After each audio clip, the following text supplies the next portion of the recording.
What's going on, everybody? Welcome into episode 122 of the MudWatch Sports Podcast on this Tuesday, November 11th, 2025. I'm your host, Zach Malum, but before we get started, please subscribe below. Follow all of my social accounts. Let's start things off in the world of football as both of your teams were in action this weekend. I will start things out in Chicago as the New York Giants took on the Chicago Bears Sunday at Soldier Field, and it was the Giants who blew yet another double-digit lead, the fourth time they've done that this season, and the Bears end up winning it 24-20 in the end. Giants went into the fourth quarter up 17-10. They tacked onto it with a field goal from Younghoe Koo. 10 minutes to go, it's 20-10 Giants. And even with 4 minutes to go, just under 4 minutes to go, Giants still had a 10-point lead, but they gave it up, and Rome Odunze started it off with a touchdown catch, 2 yards from Caleb Williams, 3:56 on the clock, and the Giants go 3 and out, punt the ball away. Caleb Williams drives down the field once again, 4 plays, 53 yards, a minute 47 to go. He does what he does best, gets out of the pocket and runs 17 yards for the score to give Chicago a 24-20 lead that they would not hand back, and the Giants fall to 2-8 for the third straight year. A really disappointing loss, and you may say, well, Jackson Dart did not play in the fourth quarter of this game. Yeah, that's right. Russell Wilson was into the game as Jackson Dart went out with a concussion, so the Giants really had nothing on offense for the rest of the game, but Chicago completely ran through the Giants defense, 9 plays, 91 yards in just over 2 minutes on the Odunze touchdown drive, and then you had the Williams touchdown drive, 4 plays, 53 yards, just over a minute 6 to be exact, is all it took to get through this Giants defense that has been so abysmal week after week. Another horrible loss for the Giants, and ultimately somebody had to pay the price, as on Monday, the Giants let go of their head coach Brian Daboll after 4 seasons in charge. Assistant head coach and offensive coordinator Mike Kafka will serve as the interim head coach for the rest of the season. Actually, GM Joe Schoen gets to keep his job, so we'll get to that in just a bit surprising there. But you go back to Daboll, you never want to see anybody get fired, but it really was coming to an end, and a 2-8 start for the third consecutive year really is at the heart of that. You look back at 2022, they make the playoffs, a great season. Brian Daboll gets coach of the year, and they destroy the Vikings in the first round of the playoffs. They lose in heartbreaking fashion to the Eagles in the next round down in Philadelphia. But then you go into 2023, and Daniel Jones deals with some injuries, but really in the end, he did not have any weapons on the offensive side of the ball besides Saquon Barkley. Nobody at wide receiver that really stood out that season, and really Daniel Jones getting hurt was a big part of that as well. But then you go into 2024, they get Malik Neighbors for Daniel Jones, but Daniel Jones was bad. He really did not have a great year at all. But in the end, a lot of Giants fans said, well, he's not Brian Daboll's quarterback. So you go and give him another chance. You bring him back for 2025. This time he gets a quarterback in Jackson Dart. Cam Skattebo is now added to the roster. He looks really good, but then he goes down for the year. Malik Neighbors goes down for the year as well. And Jackson Dart still at quarterback. Brian Daboll trying to save his job, really, for another year after he could have been fired a year ago. But some more excuses as, of course, the injuries were there. But Jackson Dart was his quarterback, and the Giants still end up 2-8 after 10 games. You cannot make it up. Brian Daboll got every single excuse in the book. It really was time. There's still people giving Brian Daboll excuses after being fired on Monday that, oh, well, he didn't have the top weapons for the quarterback. Not many people get the job year after year after some bad seasons. 6-11 2 years ago, 3-14 last year, and then you go into this year, and it's 2-8 to start for the third consecutive year. Not many coaches get another chance after that. It was time in the end. I do find it interesting that the Giants have kept their GM, Joe Schoen, and are allowing him to probably choose the next head coach. I don't know if Joe Schoen is the right guy at GM right now. I think he's at fault right now as well for the Giants being as bad as they are for the third consecutive year. When you look back to the decision to end up tagging Saquon Barkley, giving Daniel Jones instead the long-term contract, that is one of the worst decisions in Giants franchise history,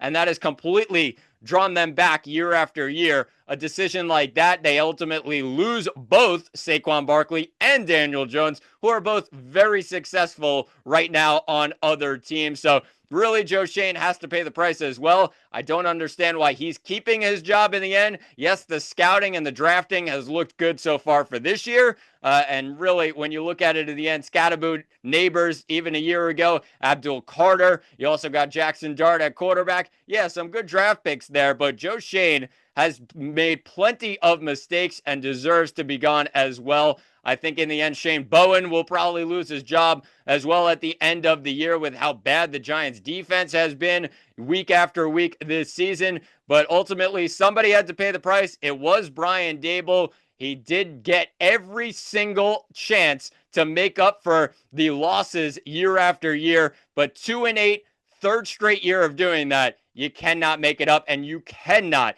keep a guy at the role of head coach if he's 2-8 after 3 straight years. You just cannot do it. We'll see what else the Giants do in the next coming days, but they head into next week's matchup against Green Bay at MetLife Stadium with a new head coach in Mike Kafka, and Jackson Dart still a question if he'll play or not, whether it be him or Russell Wilson. Will that give this Giants team a jolt with a new head coach in Kafka and him being in charge? Will that give the fans a jolt at MetLife Stadium? We'll see what happens as the Giants fire their head coach Brian Daboll after 4 seasons in charge after Sunday's loss to the Chicago Bears. Let's shift things to the other side of MetLife Stadium as the New York Jets were also in action this weekend. At MetLife, they hosted the Cleveland Browns on Sunday, and the Jets come up with their second straight victory. They moved to 2-7 on the year. They defeat the Cleveland Browns 27-20, and it was all defense, special teams,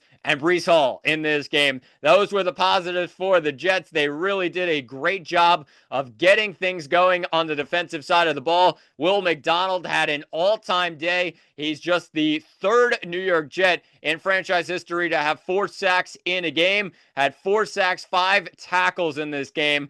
Really great stuff from him. Looked great on the edge. You also had Quincy Williams get a sack. Jermaine Johnson got a sack. And really, the Jets defense that got rid of Sauce Gardner and Quinton Williams earlier in the week, they, in the end, looked really, really good on Sunday. I know it's Cleveland, so their offense has been really sluggish throughout this season. Dylan Gabriel, rookie quarterback, really can't get much going right now for this Cleveland offense, but the Jets really answered the call. Defense and special teams, they had multiple returns for touchdowns, a kickoff return by Nwangwu in the first quarter, and really just under a minute after that, it was Isaiah Williams who also returned a punt for a touchdown, 74 yards into the end zone. The Jets did not give back the lead after that one. 14-7 they led in the first quarter. You really got this team to go on that one, and the Jets deserve to win this game in the end. Really, really good stuff on the defensive side.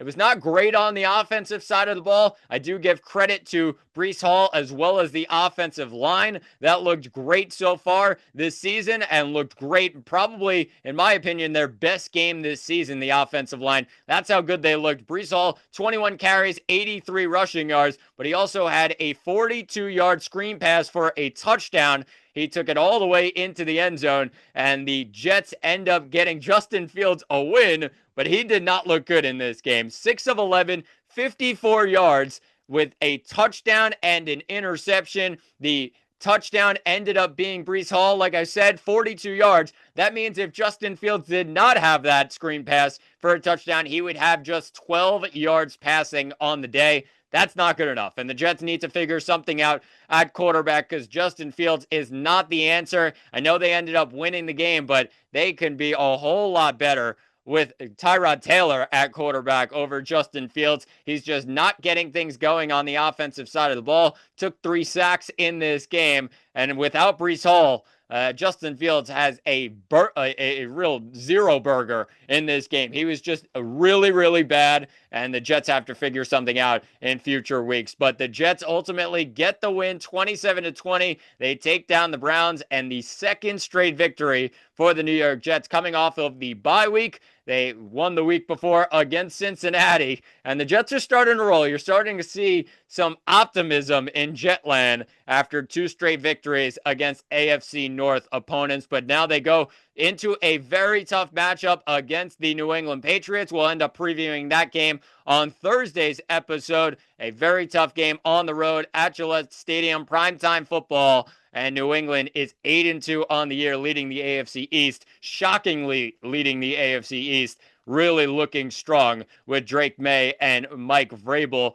calling the plays and calling the charge there for New England. So we'll see what happens, but we'll preview that game on Thursday's episode as the Jets get their 2nd straight victory, this one over the Cleveland Browns. Let's shift things into the world of basketball as we'll start things in the NBA. And the New York Knicks were in action on Sunday. They took down the Brooklyn Nets 134-98. This game was not even close, and the Knicks keep rolling offensively. Great stuff on the offensive side of the ball. 134 points. They shot 53% from the field. They hit 17 three-pointers, shot 45% from beyond the arc, and even free throws getting involved. 21 of 26 from the free throw line. Really dominated Brooklyn in every facet of this game. Brooklyn turned the ball over, and the Knicks made them pay for it. In the paint was really the big battle in this game, and the Knicks really handled it comfortably. 46-38, they out-rebound Brooklyn in this game, but in the paint, points in the paint, 58-36. That's just towering stuff from this Knicks team, and they did a great job of getting this team going. Of course, Mike Brown, with the offensive mind that he has, Karl Anthony Towns got going in this game, 28 points with 12 rebounds. Jalen Brunson was also great. You also look at Mikal Bridges, who had a great game in this one, shot 6 of 8 from the field. Very efficient, 4 of 5 from deep, 16 points on the evening. So the Knicks end up winning another game. They're 6-0 at home. Their 3rd straight win on their home floor as they continue this homestand that's really worked out well for them so far. Their 4th straight game, actually, on this homestand. So 4 straight wins, and the Knicks looking really, really good right now as they head into another matchup on their home floor. This time it's tonight at 7:30 as the Knicks host the Memphis Grizzlies at MSG, and the Knicks come into this game as 9.5-point favorites, total sitting at 231.5, and a 7:30 start at the Garden. Memphis has not been good recently, in a 4-7 record with a 1-2 record on the road. You think the Knicks probably handle business here once again as John Morant going to be back for the Grizzlies in this one. Of course, he was suspended for a game a little while ago after really not agreeing with some of the coaching decisions from the Memphis head coaching staff. But really, when you look at it in the end, the Knicks are the better team right now. They're red hot in the Eastern Conference, and they have a pretty easy game, you would say, against the Memphis Grizzlies on Tuesday night. So we'll see what happens, and we'll talk about it on Thursday's episode as the Knicks look to get their 7th straight win on their home floor, their 5th straight win overall, and we'll see what happens as they host Memphis tonight at 7:30. But the other game that took place at the Garden was on the weekend, and it was St. John's, number 5 in the country, took on the number 15 ranked Alabama Crimson Tide. It was Alabama who came out on top 103-96. St. John's did a great job of controlling things down low. They did not do a great job of handling things out beyond the arc for Alabama, a team that goes very high tempo, and St. John's is able to play that game if they play better defense than they did. And really, they did not have any answers on the defensive side for the 2 guards, the 3 guards in the end for Alabama. When you look at Aiden Holloway, he was terrific in this game. 21 points with 4 assists, 9 of 18 shooting, hit a couple of threes. LeBaron Philon was also phenomenal in this game. Led Alabama 25 points, 10 of 17 shooting, had 3 rebounds, 3 assists in this game. And then you had some guys coming in off the bench. Latrell Wrightsell came in off the bench for Bama, 17 points off the bench, 3 rebounds, 3 assists, along with 4 steals.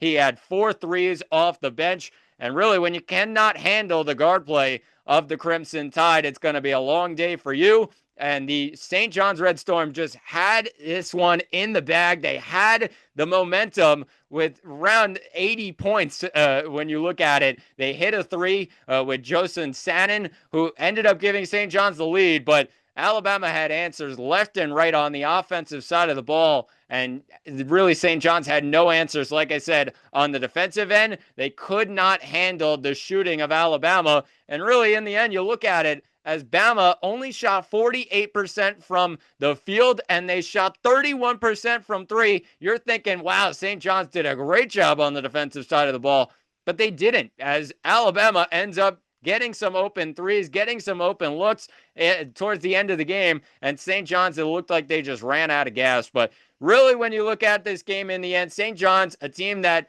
really had their best season in 30 years a year ago, goes into this season, a lot of monster transfers coming in with Pitino as the coach. You're going to get these tough tests, and it was the first tough test for the St. John's Red Storm of the season. You like that they're going up against these top teams, the teams that you could see in the month of March early in this season, to try and give this team a boost. But really, this game was all about Alabama in the end, and their scoring, because 103 points, the most in a long time that St. John's has led up to an opponent, and certainly the most that they've led up under head coach Rick Pitino in his tenure as head coach of St. John's. So the Red Storm have a couple of really easy games coming up before they take on Ole Miss at the Garden at the beginning of December, but we'll see what happens as St. John's loses their first game of the season, 1-1 on the year, as Bama comes into the Garden and takes a 103-96 victory. But that will do it